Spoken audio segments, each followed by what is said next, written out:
Hello. Hi, how are you? I'm fine. How are you? I'm doing great. Introduce yourself, please. I'm Katty Chic. Everybody call me Katty Chic Live on Facebook, but my name is actually Katty Chic. You can catch me Katty Chic Live on Facebook, Katty Chic Live on Twitter, KattyChicLive.com's coming. Just down to earth, cool, calm, collective, having fun. How do you spell Katty Chic? Good question, because some people don't know how. So I spell my name, and I'm very particular about my name. Capital Katty, capital Chic, all one word. Katty Chic. Where did that name come from? Katty Chic came from, in the dictionary, the word catty is actually spelled Catty. And the word catty means sassy, which is me, my personality. And I just threw chick on her, female, woman. It sounds better than catty bitch. You know, who wants to say that? I don't think I'm a bitch. So I put Katty Chic. It sounds smooth, it sounds sexy, and it kind of gives like a little bite to my personality. What's your claim to fame? My claim to fame, I would say my claim to fame is just making good music. I don't know if I really want to say if it's about the money, because I know I want to make money. At the end of the day, I still want to be happy with the product I put out there. So my claim to fame would be just making good music, growing as an artist and as a model, and just being the best that I can be. What kind of music? I make all type of music. I do rap, hip hop, R&B. I haven't ventured out into country or rock and roll, but I'm pretty sure I can do it. I don't limit myself at all. People ask me about what genre I do. I tell you Katty Chic, because I don't put myself in no one genre, because I don't want to be labeled as just hip hop. And then when I try to do R&B or try to do some pop, I'm a crossover artist. I just want to be Katty Chic. My music is refreshing, cutting edge, but it's a make you taste reality at the same time. What are some of the topics that you discuss in the writing? In the writing, as far as for my album, because I'm actually dropping an album and a mixtape at the same time. As far as my album, which is I Stand Alone, I have cuts like Hate on Me, R.I.P., my introduction, which actually explains me just a little bit in detail. Excuse me. I have songs like Do You Love Me, Sugar Mama, which is featured artist as Kerry McMullen. Got a couple of club songs. I have a song called Freedom, which basically I wrote that right after the inauguration. Obama, you're the president. As soon as they said he's the president, he won. I wrote the song Freedom. So it sounds like you're a versatile artist, and pretty much you can put your product out in various regions. Any market. What would be the first market that you would hit on, considering that there's a large consumer base awaiting your particular sound? Well, with my album, I would market that as far as 30 and older, because some people might get it in the hood, but it's more so grown in sexy music. That's real good music. As far as for my mixtape remix, I'm gonna go straight to the hood and to the radio stations, everybody that I can get my hands to. I can also market my album I Stand Alone. I can take that to country radio stations. I mean, because my lyrics, I try to write my lyrics as clean as possible. The less cuss words, the better it sounds. So how did you start off? What was your influence, and any mentors that you possibly had to get you going? I first started, well, I've been writing all my life. As far as like poetry, since I was a little girl, I would write and throw it away. I wish I could have kept all that. I would have an abundance of lyrics. But then at the time, I was just writing to get it off my chest. I would read it, I would laugh and throw it away. I actually wrote my first solo song, and it was to Mobb Deep's Getaway. I was in college. I was a junior in college. I was going through so much turmoil on the basketball team, dealing with the coach and the young ladies on the team, and I felt like the whole world was against me. So I wrote the song. I actually kind of used the topic getaway and kind of wrote around it, how I wanted to just get away. And when I wrote this song, I was like, this is what I'm supposed to do. I'm born a singer, but I choose to rap. My fear of singing in front of people, I don't feel like I'm ready. You mentioned basketball and you mentioned college. Yes. So you've been in the entertainment industry for quite some time now, I understand. All my life, I've been playing basketball since I could walk and talk. I got my game from the streets, playing with the boys. I grew up around nothing but boys. I was considered a tomboy, the ugly duckling. But I've been playing basketball all my life, all the way up to college. 3 years of college basketball. It was so much fun. I actually really enjoyed it. Just being out there, having that control. What position Doing what did I you wanted play? to do. I was a shooting guard. I was a point guard. When I got to college, the basketball coach actually taught me the position of a forward and a center. So I'm the smallest person on the basketball court, and I'm posting out 6'2" people. I'm out rebounding them. They couldn't stop me. What college did you attend? The first college I went to was Southeastern Illinois when I first graduated high school. That was a D1 junior college. It kind of didn't work out. I ended up getting hurt and kind of set back, and I came back home, kind of got my life together, going through the motions, trying to figure out what it is I wanted to do, which took a little time. Thought once I figured it out, I went back to college, and that was Midway College, which is an all-girls college. And I went to an all-girls college so I can focus, because if it ain't no guys around, I'm going to stay focused. And at that college, all I did was stay focused. It was barely time to sleep. It was workout at 5 a.m., straight to class. Right after class, it was basketball practice. And then late night, I'm up studying for my test. And Did you graduate? No, I actually only got 3 years, but I have the knowledge as if I have the degree, as if I graduated. So I've been kind of thinking about wanting to go back, but it's all at a standstill for me right now, trying to see where this music/modeling thing kind of take me. Okay. And so, where have you actually been able to publicize your material at? As far as, what do you mean, like performing or just letting people hear my music? Cities and states, viral, social media. I have a couple of songs that I've leaked. You can find on YouTube.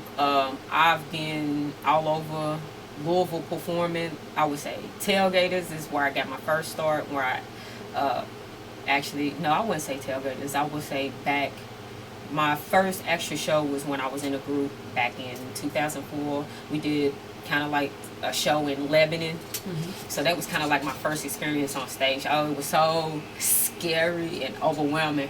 But after I got through it, I'm like, okay, I knew what to do and what not to do.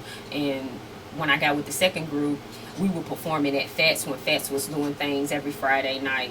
That's when Fats was open. They was doing some type of, I don't want to call it open mic, but I would say showcase for artists to With come. DJ Femcee from B96.5, he was in there DJing. I think so. Mm-hmm. See, I didn't know it was Femcee at the time because he wasn't that big, but I think he was the DJ at the time. Mm-hmm. And as far as city and states, Louisville, Lexington, St. Louis,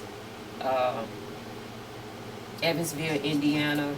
I've been to Richmond, Kentucky, up there by EKU. I've been there. I've been to Lebanon. Where else have I performed? So you're making your way through the state, and you're in a transition period. Right. And so when I first saw you, you blew me away. The energy that you have on stage was just astronomical compared to a lot of independent artists. Where do you get that energy from? How does it come out of you? It's just something that's in me. Like, even on the basketball court, I've always had this energy no matter what I do. And I'm a perfectionist, and I know when I do something, I'm going to go 110. Some people say there's no such thing as 110. Well, that energy you're talking about, that's that extra 10% that I kick in. And I can be really tired, no sleep. But when it's showtime, it's showtime. And you've seen it. I almost fell off stage, and I kept going. My music cut out, and I kept going. Like, you just have to be able to beat the ups and downs and the adversities that's thrown at you. Have you received any negative feedback? Of course. People are going to say what they want to say. You know, you have those. I would say in particular, I was in Radcliffe, and I did an after party in Radcliffe a couple of years, maybe a year or two back. And a guy came up to me, hasn't even heard all my music yet. The only song he's heard was Katty, Chic, and I think R.I.P. It was a song that I had another young lady that was going to do, but I'm going to just go ahead and say it since it's going to be her. I end up booting her off the song because I felt like she didn't give her all. With that being said, I remade the song, and it sounds better, up to par the way I wanted it to sound. with all the changes. And he walked up to me, not even hearing my album. At that time, I didn't even have idea of wanting to put out a mixtape because I was like, okay, everything's moving right, I'm gonna do the album. And he was just like, no, you should stick to just that Katty Chick, that's your sound. The rest of that's bull. You shouldn't do that other music. And I'm just like, where's this coming from? Like, how what old was made this you particular individual? You know what? I think he might have been around 26 or 27 at the time. You know. Okay. But I just kind of took it in, and it was just blindsided. It was completely out of nowhere. And I'm thinking in my head, well, you haven't even heard my whole album yet. You're basing it off the song of the young lady you know that I booted off the song, and the Katty Chick song. Did you learn anything from that? Yes, I learned that people gonna be trying to slide their comments in. I took that in as a good thing, positive and negative. I took it as positive feedback. Okay, how can I change his mind with maybe making another track to maybe make people fit in? And then the negative, like, wow, like, you just bombarded me with this. I kind of felt like it was almost like sideline hate. So with that being said, you gonna win some, you gonna lose some. At the end of the day, if I win more than I lose, I'm just fine with that. Have you incurred any obstacles in your career as far as, you know, the whole coalition that it's a man's world? Yes, I go through that on a day-to-day basis. I didn't have a process where I've recorded my mixtape twice. The first time it was going well, things kind of fell apart a little bit for me. Like I said, I'm a perfectionist. I'm looking for high quality sound. Everything's got to be right and on time. It's hard to find beats. At the beginning of this process, I couldn't find a studio. I went to everybody, and people can say it now, well, you don't come to my studio, come to my studio. No, unless you're about real business. I was going to everybody's studio. I hit everybody up in the hood first. Nobody wanted to really deal with me, and then when they did want to deal with me, I get there and it'd be on some different type of ambiance. Well, let me get to know you first. Well, why's the lights dim? Shouldn't we be about some music? I'm not really here for all that. And I found through my brother, he hooked me up with Mike Baker, which is at DSL Studio. So now I can go somewhere where my music is safe. I know he's not going to share my music. And I know when I make that appointment, when that time comes, he's going to be there for that time versus me dealing with everybody in the hood. Make a time, they don't answer their phone, the phone's off, they give me the runaround. I'm about real business. I really don't have time for the games. And then trying to buy beats is hard because I feel like I'm being overcharged, and I'm only going to pay you what I feel like it's worth. If it's worth $150, I will pay you $150 for a beat, or $200, $300. If it's worth it, if it has the industry sound, that BET quality sound, yes, I'll pay for it. But don't try to double my price, and you know you selling these beats to your homeboys for like $25, $50. And I'm not going to put out. I've had people to even want to exchange sex favors. Well, if you do this for me, I'll do that for you. No, I'm not that type of female. That's not going to happen.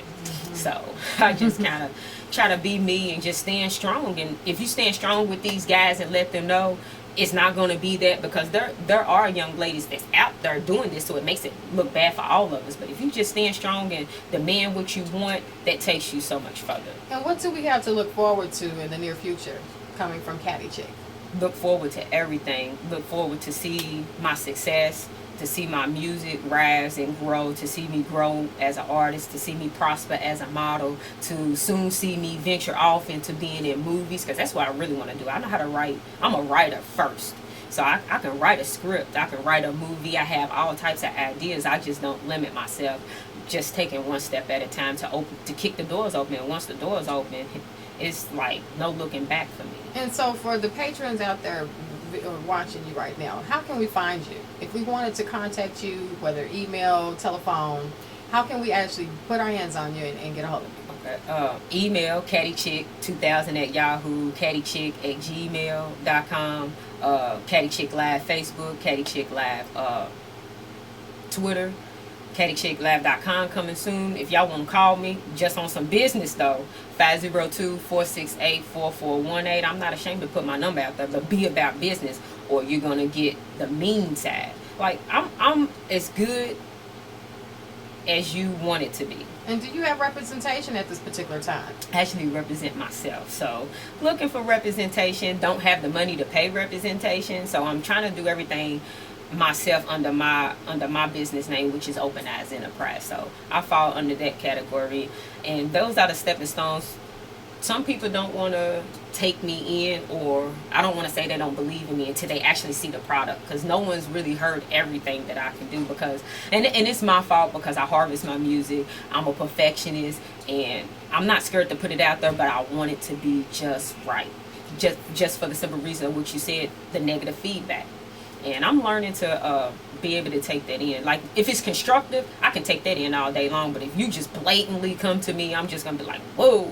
Your whole energy and your aura would just set me off and be like, whoa, you know what I'm saying? What does this person really mean? And I had to go sit and ask 4 or 5 different people about the situation so I can get better adjusted to it. And they all told me just take it in and write it out. Is there any last words that you would like to leave with us? Any taglines, any mottos? Anything that you want to just set on somebody's mind so we never forget who you are? I'm Katty Chic Live. Look at me in my face. You're never going to forget me. What I want people to do is just take me as I am. It's not because of what you see on the outside, but it's what's on the inside. I am somebody. I am a woman outside of music or during music. So just come to me correct and be about business, and know that I'm as real as it comes and as real as it gets. And I'm blunt. So when I speak, I'm going to speak blunt. I'm not going to hold the truth, because some people fail to tell the truth. I'm going to be the one to tell you the truth, but I'm going to say it nicely. I'm not going to be rude about it. And so what is the first single that you're actually going to put out? From my album or from the mixtape? Whatever you want the world to know you about. Well, the first single that's already put out, which is from my album, is Katty Chic, which is my introduction. It gives you a little bit about me. So that was the first single that came off my album. The second one was Sugar Mama from my mixtape. I'm still debating on, I have a song called Radio Shutdown that I'm thinking about pushing that first, but then I'm kind of listening to this cut that I did 2 weeks ago called Champagne Tuesday. So I'm kind of battling back and forth with those two, but we'll see what I come up with. All right, it's been a pleasure. Thank you Thank very you much. so much. Wonderful having you. Thanks for having me. Okay,